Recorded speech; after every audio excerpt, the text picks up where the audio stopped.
The town of Meadowbrook was one that never made it to the headlines. Nestled between rolling hills and endless fields, it was a quiet town where life moved at its own pace. Here, people were born, lived simple lives, and rarely left. It was in this unassuming town that Chris Evans, a boy with dreams larger than the sky, was born. Chris was always different. From the beginning, while his playmates frolicked and enjoyed the playtime in fields, Chris could be found sitting at the foot of the old oak tree with his pencil and the small piece of paper he held dear. Out would come tall towers reaching towards heaven, bridges straddling impossibly wide areas, and houses pulsing with life, that all flowed forth from his fantasy. His parents, Martha and Jack Evans, were proud of their son, but also worried. Life in Meadowbrook was hard, and dreaming big often felt like a luxury they couldn't afford.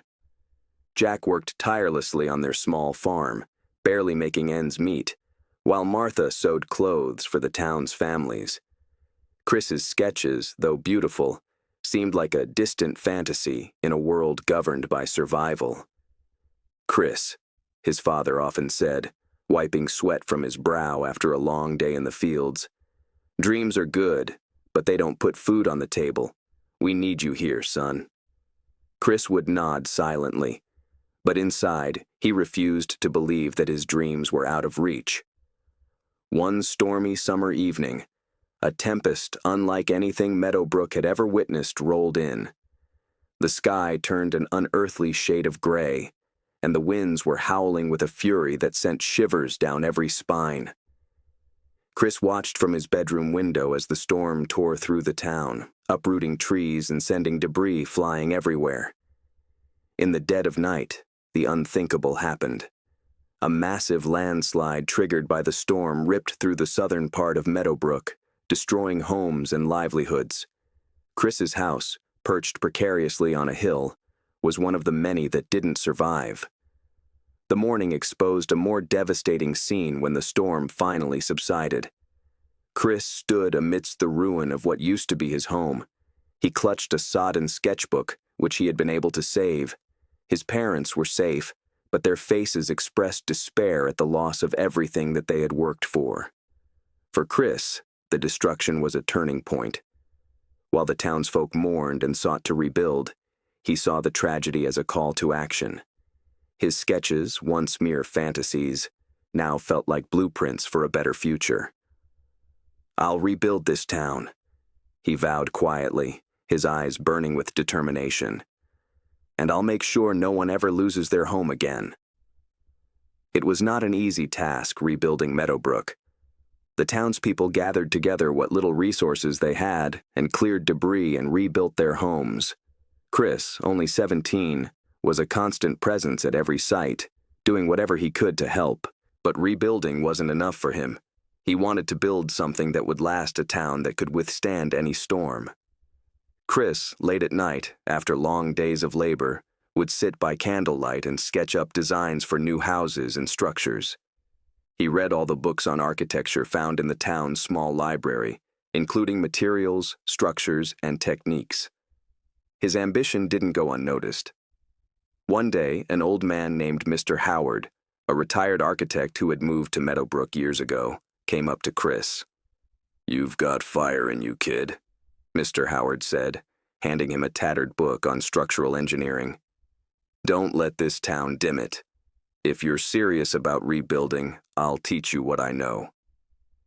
Under Mr. Howard's tutelage, Chris's designs transformed from amateur sketches into detailed blueprints. He learned about foundation, the art of balance, and the science behind resilience. But beyond all this, he learned purpose, how buildings can tell stories, inspire hope, and bring people together.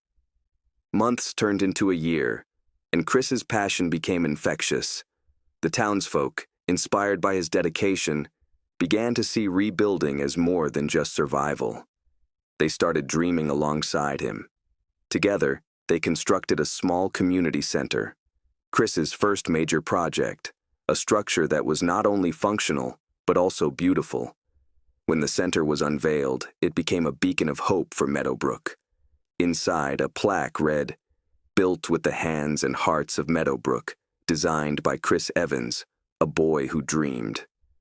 Chris stood before the applauding crowd, feeling a surge of pride but also a deep sense of responsibility. This was just the beginning. He knew the road ahead would be long and fraught with challenges, but he also knew that the spark ignited within him during that stormy night would never fade. This marked the opening of the community center, a crucial moment for both Meadowbrook and for Chris himself.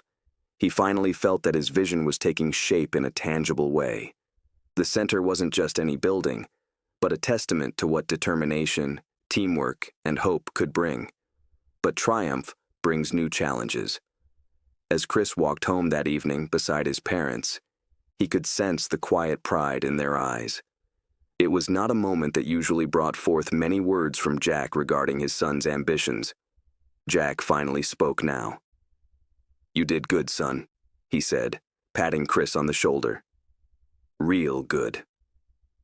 To Chris, that phrase meant the world, and at the same time, gave him a certain determination to strive harder.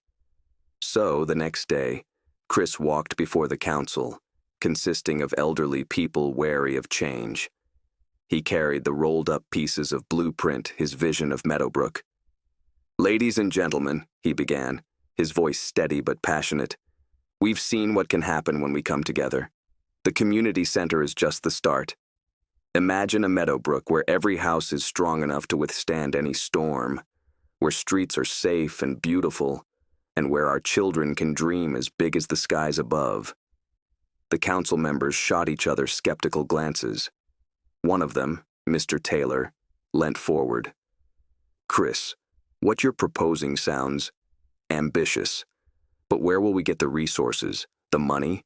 We're barely scraping by as it is." Chris took a deep breath. "I know it's not easy, but I've been researching grants, programs, and even competitions that fund community development projects. We just need a plan, and I can help create it. I'm not asking for miracles, just a chance to try." After much debate, the council decided that Chris should be allowed to find funding for and on behalf of the town. It was a small win, but Chris knew this was only the beginning of what would be an uphill struggle. During the next few weeks, Chris spent every moment of the time available with Mr. Howard. With this much wealth of information that Chris gathered during this time, the old architect found an opportunity in him to live his second-best life on paper. "Architecture isn't just about buildings, Chris," Mr. Howard would often say as they pored over blueprints late into the night. "It's about solving problems, creating harmony, and leaving a mark on the world. But remember, it's not the size of the structure that matters. It's the strength of its foundation." Chris took those words to heart, not just in his designs, but in his approach to life. He started writing proposals, applying for grants, and reaching out to anyone who might listen to his story. With each rejection letter that arrived, Chris's resolve only grew stronger. He knew that success wasn't about avoiding failure, but learning from it. Chris had received an invitation to present his ideas on a regional development conference in the city. Though he had no choice but to accept it, he was also the first to leave Meadowbrook, which was unfamiliar to him. His parents were apprised of this and listened with a serious expression. "The city is a different world, Chris," Martha said. "It's not like Meadowbrook. People there won't care about a small-town boy with big dreams." Chris nodded, understanding their concerns, but he was determined. "If I don't try, I'll never know. This town deserves a chance, and so do I." With Mr. Howard's encouragement and the townsfolk's modest contributions, Chris boarded a train to the city, carrying nothing but his sketches, a few borrowed books, and the hopes of Meadowbrook. The city was overwhelming, a cacophony of noise, movement, and towering skyscrapers that made Chris feel small. But as he stood before the panel of developers and investors, he channeled all his nerves into passion. "My name is Chris Evans," he began, holding up a model of his proposed design for Meadowbrook. "I come from a small town that was nearly wiped off the map by a storm. But that storm didn't destroy us. It ignited something within us. What I'm proposing isn't just about rebuilding my town. It's about creating a model for resilience, for hope, for the future. He would walk them through the designs, which he had come up with, how to incorporate sustainable materials, storm-resistant structures, and spaces within the community. The room sat in silence, and for a brief moment, Chris thought he's gotten it wrong. But then the hand went up. An older man stood with a sharp suit and an air of authority. "Young man," he said, his voice carrying weight, "your passion is evident. But passion alone doesn't build towns. Do you have the technical expertise to execute these plans?" Chris hesitated, then replied honestly, "No, sir, I'm still learning. But I'm not afraid of hard work, and I have the support of people who believe in this vision. Give us the tools, the guidance, and the resources, and I promise you, we'll make it happen." The room began murmuring. Chris did not know if they were impressed or dismissive, but as he stepped away from the stage, he felt a strange moment of both relief and uncertainty. Days later, while packing his bags to leave for Meadowbrook, Chris got a call from one of the investors. The man introduced himself as Jonathan Brooks, a philanthropist who loved supporting underdog projects. "Chris," Jonathan said, "your presentation was rough around the edges, but your vision struck a chord. I'm willing to provide initial funding for your project, enough to get started. But there's a condition. You'll need to document your progress and prove that your town can meet certain milestones." Chris could hardly believe it. "Thank you, sir. I won't let you down." When Chris returned with the news, the town broke out in celebration. Finally, after so many years of hopelessness, there was hope in the air. With Jonathan's money and Mr. Howard's counsel, Chris got started on his pilot project, rebuilding 5 storm-resistant homes for families who lost everything. As the foundations began to be laid, Chris realized that the real foundation of his work was not concrete and steel, but rather the unwavering support of his community and the lessons learned from every failure along the way. The sound of hammers echoed through Meadowbrook as Chris Evans stood at the construction site, watching the skeletons of new homes rise from the ashes of despair. Each swing of the hammer, each brick laid, felt like a small victory, not just for him, but for the town that had refused to give up. The pilot project was a test, and every step was a challenge. The budget was tight, the labor volunteer-driven, and the weather, as if testing their resolve, often turned against them. But through it all, Chris remained steadfast, his vision unwavering. He had promised his community a future, and he intended to deliver. The weeks became months, and Chris felt the weight of responsibility. Leadership wasn't just designing buildings, it was inspiring people, solving problems, and shouldering the blame when things went wrong.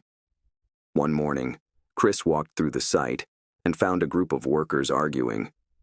The foundation of one of the houses had been poured incorrectly, which threatened to delay the project. Chris approached them, his heart sinking as he saw the cracks forming in their morale. "This isn't going to work," one of the workers said, throwing down his tools. "We don't have the experience or the resources. We're just a bunch of farmers trying to play architect." Chris took a deep breath and stepped forward. "You're not just farmers," he said, his voice steady but firm. "You're builders. You're dreamers. And mistakes happen. It's how we fix them that defines us. Let's figure this out together." With Mr. Howard's help, they corrected the mistake. But this incident made Chris question himself. Was he really able to lead this project? Was he capable of shouldering an entire town's hopes? That night, Chris sat alone under the stars, remembering his parents working tirelessly for him. He thought of the storm that had brought everything to them, and the promise he had made to rebuild. Doubts still lingered, but so did his resolution. As the first house neared completion, Chris got a surprise visit from Jonathan Brooks, the investor who had taken a chance on Meadowbrook. Jonathan walked through the site, inspecting everything with a critical eye. "You have come a long way," Jonathan said, facing Chris. "This is just the beginning. Bigger challenges you will face at scale. Logistics, politics, even resistance from people fearing change. Do you think you are ready for that? Chris held his gaze. I do not know if I am ready, he confessed, but I know that I will do whatever it takes. Jonathan nodded. That's the right answer. I have seen too many people crumble under the pressure of leadership because they pretended to have all the answers. Keep learning, keep adapting, and don't forget why you started. With this from Jonathan, Chris felt revitalized. When the first house was completed, the entire town gathered for a modest celebration. The family who would move into the home, a widow named Sarah and her 2 young children, stood on the porch, tears streaming down their faces. Thank you, Sarah said, her voice trembling. You've given us more than a home. You've given us hope. The crowd erupted into applause as Chris felt something lump up his throat. He had fought this hard for so many reasons. The buildings weren't the only ones. It was people, making them have some reason to believe in their future. The spirit of the town transformed as the projects continued. Skeptics who had once thought Chris was just dreaming now found themselves working alongside him, contributing their skills and ideas. The community center became a workshop on construction, sustainability, and design. But the good was yet to be compounded by the evil. On the night that the town was preparing for the unveiling of the 5th house, ominous black clouds had gathered in the sky. The storm that was about to brew was eerily reminiscent of the one that had destroyed Meadowbrook years ago. As the wind howled and rain lashed against the windows, Chris and a group of volunteers worked frantically to secure the construction sites. The memories of the past storm flooded his mind, but this time he was not paralyzed by fear. He was prepared. The storm raged all night, but when the sun rose, Meadowbrook stood strong. The new homes, designed to withstand extreme weather, had passed their first test. The town had weathered the storm together, and their resilience shone brighter than ever. Having completed the pilot project, Chris started looking toward the future. He worked on a proposal for a more significant initiative, transforming Meadowbrook into a model town for sustainable development. When he proposed this plan in front of the town council, they showed no hesitation this time. They unanimously ratified the proposal and, with Jonathan on board, Chris got the additional funding needed. For decades, Meadowbrook turned into a successful community that drew attention from other towns to the national media. Chris, being an architect and a leader, enjoyed that humbleness by always crediting the people of Meadowbrook for their collective success. The crowning achievement of Chris's journey was the construction of a monument in the heart of Meadowbrook, a towering structure made of reclaimed materials from the original storm's debris. At its base, a plaque read, "To all who have struggled against the wind and have been lifted up, this is not a monument. It's a promise. No dream is too big, no obstacle too great, no heart too small to make a difference." Staring up at the monument, Chris couldn't help but recall the boy who, beneath the branches of an oak tree, used to sketch towers that took him to another life away from Meadowbrook. It dawned on him that the best buildings he designed were the lives he had touched.